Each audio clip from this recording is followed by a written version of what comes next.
वज़ीर आला सिंध सैयद मुराद अली शाह ने कहा है कि सिंध हुकूमत जदीद, अवाम दोस्त और टेक्नोलॉजी से लेस पुलिस फोर्स के क़याम के लिए पुरअज़्म है। वो पाकिस्तान नेवी के 55वें PN स्टाफ कोर्स और 23वें कॉरेस्पॉन्डेंट स्टाफ कोर्स के अफसरान से वज़ीर आला हाउस में खिताब कर रहे थे। पाकिस्तान नेवी के अफसरान की क़यादत rear admiral Sohail Ahmed Azmi, commandant Pakistan navy war college और कमांडर सेंट्रल पंजाब कर रहे थे। तकरीब में सूबाई वुज़रा, इंस्पेक्टर जनरल पुलिस और आला सरकारी अफसरान ने भी शिरकत की है। वज़ीर आला सिंध ने सिंध पुलिस में वसी तर इस्लाहात और जदीद टेक्नोलॉजी की अपग्रेडेशन का ऐलान करते हुए कहा कि इन इक़दामात से सूबे में अमन व अमान की सूरत हाल में नुमाया बेहतरी आई है। मुराद अली शाह के मुताबिक फ़राइज़ की अदायगी के दौरान अब तक 2553 पुलिस एहलकारों ने अपनी जानों का नजराना पेश किया।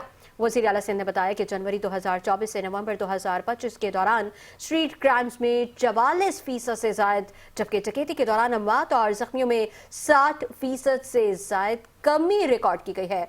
कच्चे के इलाकों में हिकमत अमली तब्दील करते हुए जारहाना कार्रवाइयाँ की गई हैं, जिसके नतीजे में सक्खर, गोचकी, कश्मोर और शिकारपुर में सैकड़ों डाकू हलाक, गिरफ्तार या जख्मी हुए, जबकि दर्जनों मतलूब मुल्जिमान ने हथियार डाल दिए। मुराद अली शाह ने कहा कि शहीद पुलिस एहलकारों के खानदानों को तनख्वाहें, रोजगार, सेहत इंश्योरेंस और बच्चों के लिए स्कॉलरशिप्स फराहम की जा रही हैं। उन्होंने ऐलान किया कि कराची सेफ सिटी मंसूबे के तहत 12,000 CCTV कैमरे कौमी डेटाबेस से मुंसलिक किए जाएंगे और सिंध स्मार्ट सर्विलेंस सिस्टम को बड़े शहरों के दाखिली और खारिजी रास्तों तक तौसी दी जाएगी।